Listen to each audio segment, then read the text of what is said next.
Hello, I'm John Manzella, and this is the Manzella Report.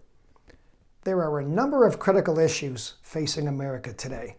These include the labor shortage and skills deficit, the disruption of supply chains, the new direction of globalization, fear of new COVID variants, and of course inflation, which is made worse by all of these issues.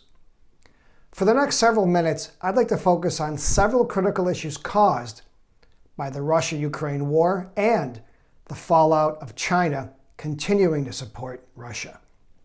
Now, Russia is the world's fourth largest wheat producer. Ukraine is fifth.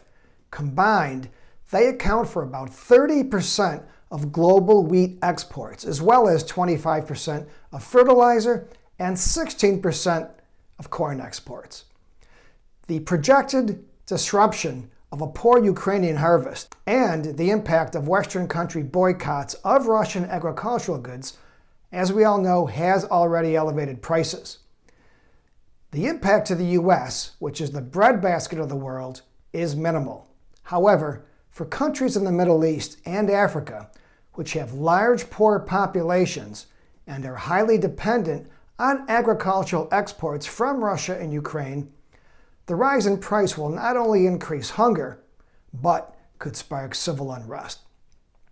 Egypt, which imports about 85% of its wheat from Russia and Ukraine, is a country that comes to mind. Now, American farmers could help by boosting output, and I certainly hope they do so.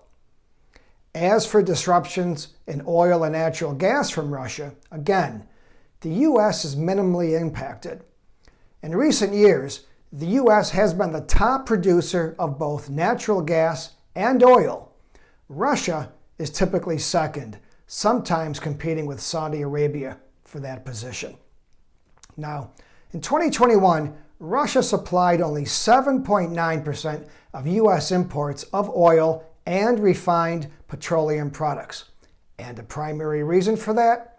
Well, when you add in the high cost of transporting Texas oil to East and West Coast refineries, the Russian oil is simply cheaper.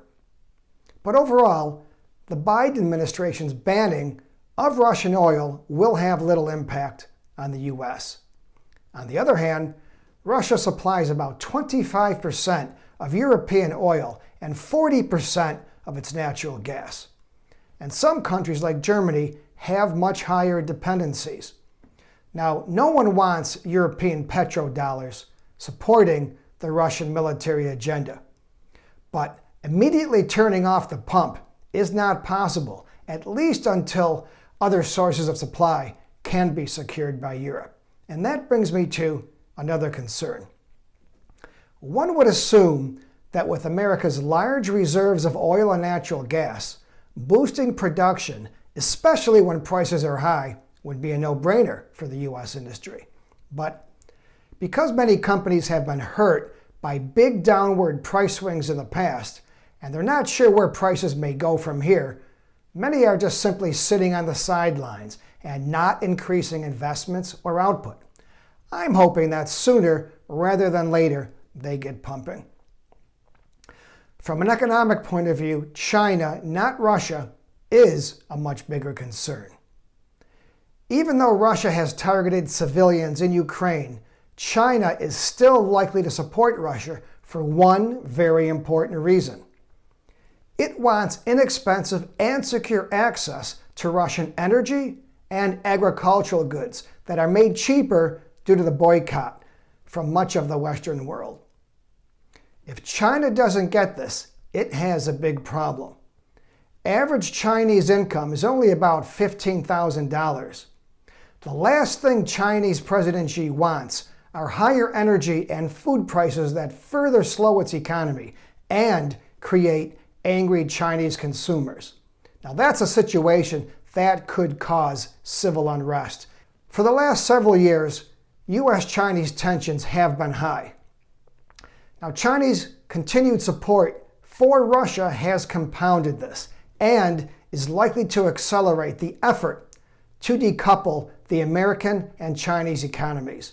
In turn, U.S. companies that source from China, export to China, or operate there really need to reevaluate their position and take a very cautious approach.